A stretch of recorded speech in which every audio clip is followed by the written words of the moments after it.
And think about the commons, because I think the commons can be not only an academic library, it can be a public library and a school library. I wrote a bit about this. These are things that I think the commons do for us. We should put the students at the center. We should build it with student involvement, and we should find ways to make connections. Another factor of the hyperlinked library. The library affords user-generated content. Amazon is inviting me to make videos now for reviews. And the county public library is saying, show us a photo of you reading Harry Potter. And we'll put it on the Flickr and on our library website. A young lady may say, Mom, I want to hear about it. Take the photo, type in the first name, choose the file, and do that browse thing. Then this is the sign-off. This is the photo release. You agree and you submit the photo. This is priceless marketing created by users. Ooh, privacy, right? No, because that's opt-in. We don't need to worry about it. This is another wonderful example. Columbus Metropolitan Library Teen Blog. They host a teen gallery and invite the teens to submit photos of their artwork or of themselves. So again, we really need to think about this privacy and offering opt-in and giving folks a chance to participate and having things like Family Picture Day at the library, like Charlotte mentioned. User-generated content. Very interesting. This is Borders Concept Store back here. And they will teach you about digital content. Pew Internet American Life found that 57% of teens create content. 57%. 43% that don't have the technology. Huge vote for public libraries to put technology in the hands of teens and let them figure it out and let them try Facebook because their friends are doing it. And we'll level that divide. Business Week reported on a study that named sort of the different types of ways that people participate, from the creators, which skew young, critics, collectors, joiners, this is tiny, I'm sorry about this, this looks really bad from the back of the room, spectators, and then the inactives, which skew old. What I would do in the public library setting is take this to my staff meeting and say, how can we serve these groups? How can we make these groups interact? Who can we pair up? First thing I would do is get the creators together with the digital reporter and the inactives and get them recording the history of the town. Give the joiners something to join. Here's Studio I at Charlotte Mecklenburg for the young people to make videos, blue screens, stop motion. That started as a refrigerator cart. They went to a local appliance store, got 3 refrigerator cartons, and put podcasting and video booths inside the refrigerator carton, lined it with egg cartons, and proved that people could create useful content in the library and load it on the library servers. Then they got the money to build it. That's nice. I like that. I love it. California State Polytechnic University, the Productivity Center in the library.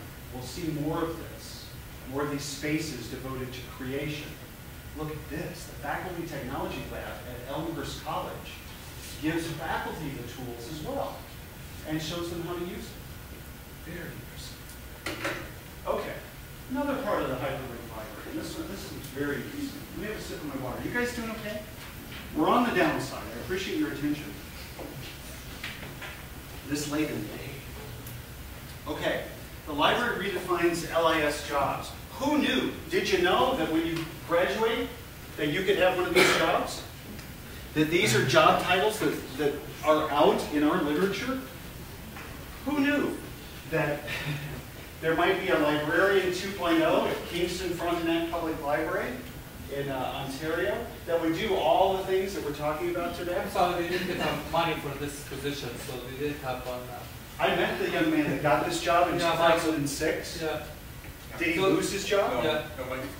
He's still there, isn't he? Yeah, they didn't get the job second position. Okay. Yeah. But But this okay. job actually. I met him at the super conference, and he was, and I said, "Did your library school prepare you for this job?" And he said, "No, I'm entirely self-taught." Teen Services Librarian in Pierce County, updating and maintaining online content, very interesting. Immersive Learning Environments Librarian, that's the gaming librarian at McMaster University. They just redefined 4 jobs digital strategies librarian, digital technologies librarian, user experience librarian, and a newer one, the GIS librarian, Geographic Information Services. Look at this. This is from Davidson College. In the job ad, it says, we want your newbie enthusiasm and we'll mentor you. They are making a promise to that person they hire that they will take care of them. You bring your new ideas and we'll take care of you. I think that's beautiful. Virtual Services Coordinator in Skokie, Illinois, project management, using analytical tools and looking at research. This says we need to be teaching project management in library school and doing that assessment piece that is so important. Information Services Librarian or User Experience Librarian, a couple folks have these jobs. Look at this, current trends, that's the trend spotting thing we talked about this morning. Social software, virtual worlds, handheld devices to improve the delivery of research services. Catherine Greenhill in Perth, Australia, just got a bridge job. Half of her time in IT, one half in the library. Bridging those two places and sort of helping the communication. Nicole Ingard finished her degree, left libraries, and went to work for Libline, one of the open source companies that support Koha. So she is an open source evangelist now, using her library skills. And Stephen actually pointed me to this in his blog, and I love this. IT's 4 domains. Gartner reported on this survey that the composition of the IT department is changing, and that there still will always be this, but we're moving toward more of these things, and especially this one, relationship management. And that's that idea of communicating and being sort of the human bridge between all the technology and what the company, or in our case, the library, wants to do. So think about the bridge position, because you may actually get to have a bridge position in the future. A few more emerging technology specialists at one of the digital libraries in California, creativity library manager. Went out of my head. So, yeah, University of Nebraska at Omaha is partnering with an artist, and they're going to create a creativity library where all different kinds of folks will be served. It's not just library stuff, who want to do creative projects. So there will be somebody that will be using emerging technologies to help folks be creative. Here's a dean position at San Jose that will be working with the library, Digital Futures. And here's the point in the talk where I say, and get ready, because someday we're going to see job descriptions for library directors that say you need to be a blogger. But guess what? Salt Lake City put this up a few months ago. This is part of their job ad. And sure, yeah, send your resume, but also send directions to your digital presence, blog, or social networking website to Salt Lake City Public for that job. I have showed this to rooms full of library directors, and they're like, yeah. The library has presence. Who's read Buckland? Michael Buckland. Okay. I used it in my dissertation. Yay. Buckland wrote in 1992 in Redesigning Library Services, he said, technology is going to change libraries. This is 92. There's going to be much greater opportunity to bring service to wherever potential users may be. In 1992, he said, go where the users are with technology. And we're still talking about it. So how can we have presence in the virtual world?